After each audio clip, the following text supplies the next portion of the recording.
La plupart des hommes vivent une vie vide parce qu'il n'y a pas d'ordre. Ils se réveillent quand ils en ont envie, mangent de la malbouffe, restent collés à leur téléphone portable comme des zombies et se demandent ensuite pourquoi ils se sentent perdus. La solution à ce problème existe, et elle se trouve dans l'islam. 5 prières quotidiennes, jeûne, discipline. C'est un système qui vous oblige à être plus fort que vos excuses.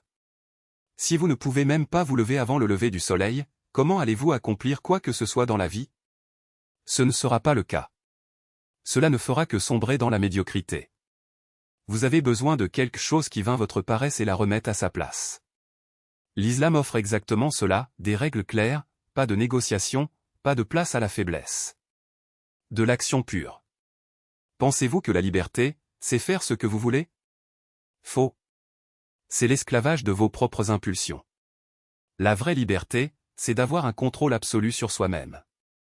C'est dire à votre corps, non, tu ne mangeras pas maintenant, non, tu ne dormiras pas tard, non, tu ne perdras pas de temps. Les hommes sont esclaves de leurs désirs, femmes, nourriture, divertissement. L'islam vous apprend à maîtriser ses désirs, et non l'inverse. Lorsque vous jeûnez, vous dites à votre corps, c'est moi qui commande ici, pas vous. Et lorsque vous vous maîtrisez tout ce qui vous entoure. C'est la vraie liberté. Vous êtes faible parce que vous fuyez l'inconfort.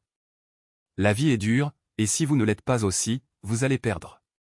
L'islam accepte les difficultés, le jeûne est ardu, les 5 prières quotidiennes demandent des efforts, maintenir la discipline dans un monde plein de tentations est encore plus difficile. Et c'est bien. Les hommes faibles se plaignent des choses difficiles. Les hommes forts utilisent ces défis pour se renforcer. La société moderne est conçue pour vous garder doux. L'islam est l'un des derniers systèmes qui vous oblige à être vif, dur et incassable. Regardez n'importe quel homme respecté et influent. Il vit selon des règles. L'idée selon laquelle vous pouvez simplement faire ce que vous voulez et réussir est un mensonge. Sans discipline, vous n'êtes qu'un chaos déguisé en liberté. L'islam a des règles qui vous maintiennent en vie physiquement, mentalement et spirituellement. Vous n'empoisonnez pas votre corps, vous ne perdez pas de temps en bêtises, vous vous concentrez, vous travaillez, vous priez, vous construisez. La plupart des hommes recherchent le plaisir comme si c'était le but de la vie. Ils boivent, font la fête, gaspillent leur argent et leur santé, puis sont surpris lorsqu'ils atteignent 40 ans sans rien. L'islam détruit cette illusion. Il vous dit que la vie n'est pas une fête, c'est une épreuve. Chaque choix a des conséquences, ici et après la mort. Si cela vous fait peur, tant mieux. La peur vous garde alerte. Le plaisir est facile. Le but est difficile, et c'est précisément ce qui est difficile qui vous rend fort. Le monde qui vous entoure vous empoisonne.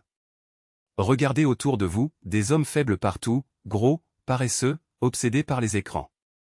Pensez-vous que vous pouvez être différent simplement en pensant positif? Non, vous devez vous mettre dans un environnement qui force votre croissance. L'islam crée cet environnement pour vous. 5 fois par jour, vous arrêtez tout pour vous connecter à Dieu. Jeûnez pendant le Ramadan, que vous en ayez envie ou non. C'est une discipline inhérente. Entourez-vous de cela et la médiocrité n'aura aucune chance. L'argent sans discipline vous détruit. J'ai vu des gars gagner des millions et tout perdre parce qu'ils ne pouvaient pas se contrôler. Ils le dépensent en fêtes, en voitures, en femmes.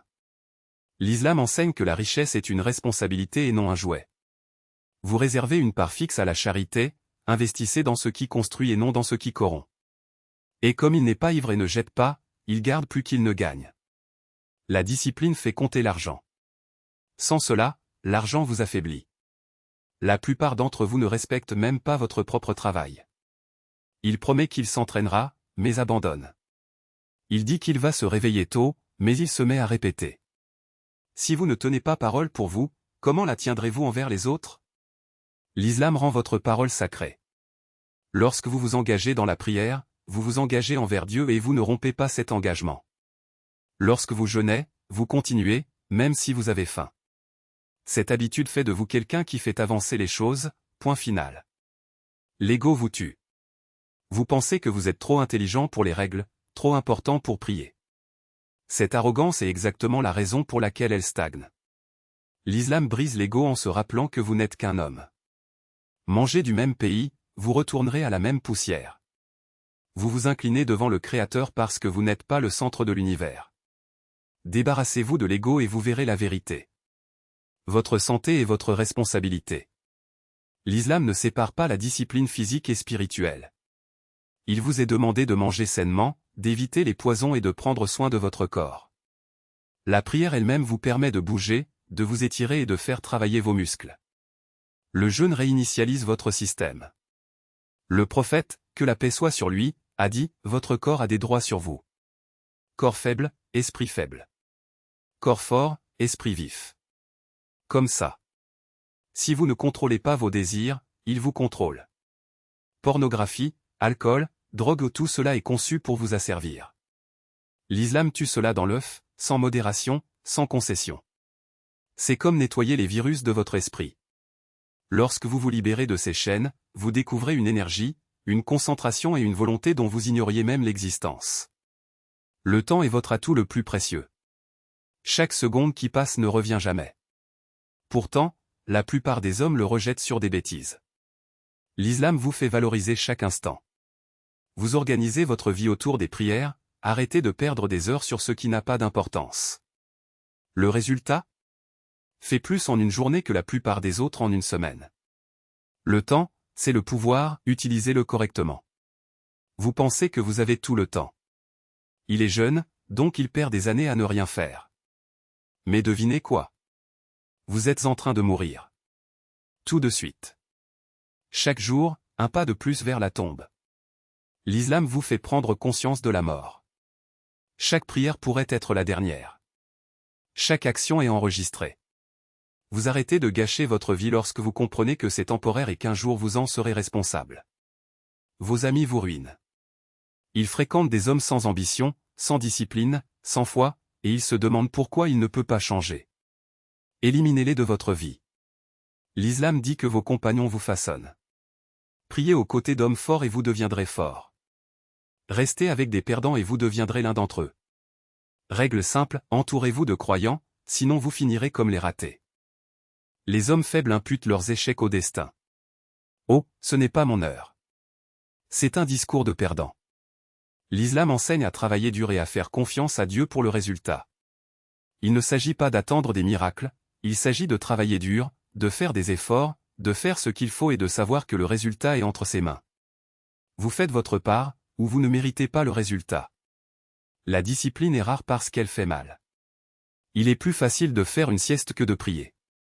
Plus facile de manger du fast-food que de cuisiner. Plus facile de regarder Netflix que de lire le Coran. Mais le plus simple est de rester pauvre, gros et malheureux. L'islam vous oblige à choisir la discipline chaque jour. Et c'est pourquoi cela crée des hommes forts dans un monde plein de softies. Le respect ne s'achète pas, il ne peut pas être simulé. Le vrai respect vient de la cohérence.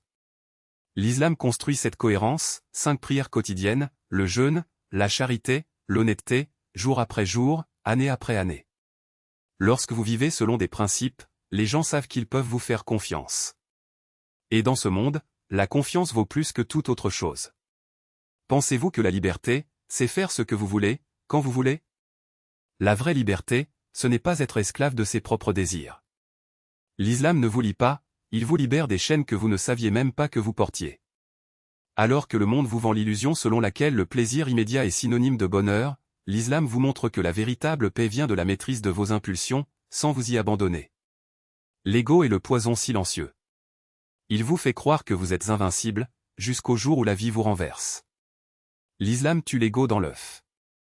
Chaque fois que vous vous inclinez en prière, vous vous rappelez, vous n'êtes pas le centre de l'univers. Cette humilité est ce qui vous maintient fort lorsque les autres se brisent.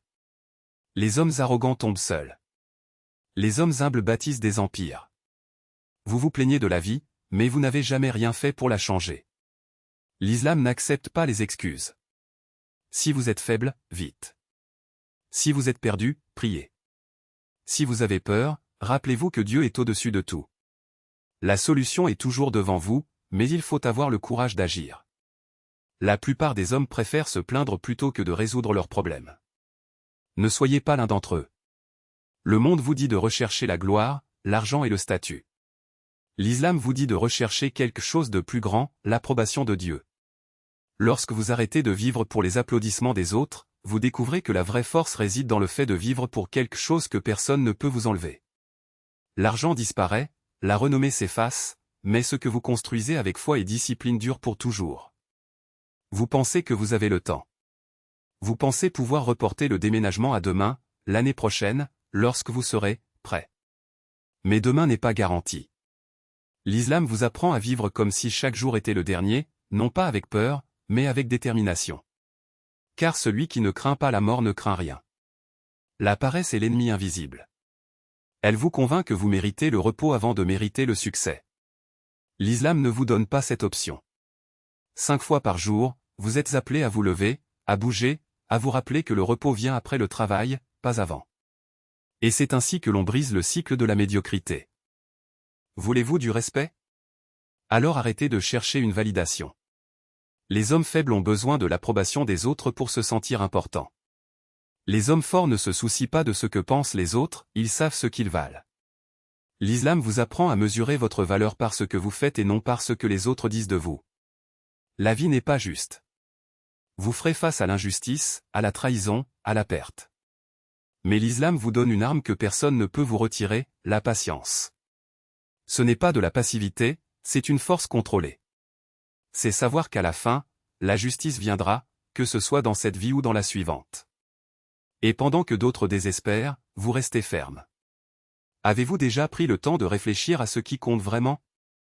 À la fin de votre vie, personne ne se souviendra de votre voiture, de votre maison, de votre salaire. Ils se souviendront de la façon dont vous les avez traités, de ce que vous avez construit, de l'héritage que vous avez laissé. L'islam vous apprend à vivre pour ce qui dure, pas pour ce qui passe. La discipline n'est pas un sacrifice, c'est un super pouvoir. Pendant que d'autres gaspillent leur vie en distraction, vous entraînez votre esprit à gagner. Chaque prière, chaque jeûne, chaque acte de charité est une brique dans la construction d'une vie incassable. Et quand la tempête viendra, tu ne trembleras pas. Vous serez prêt.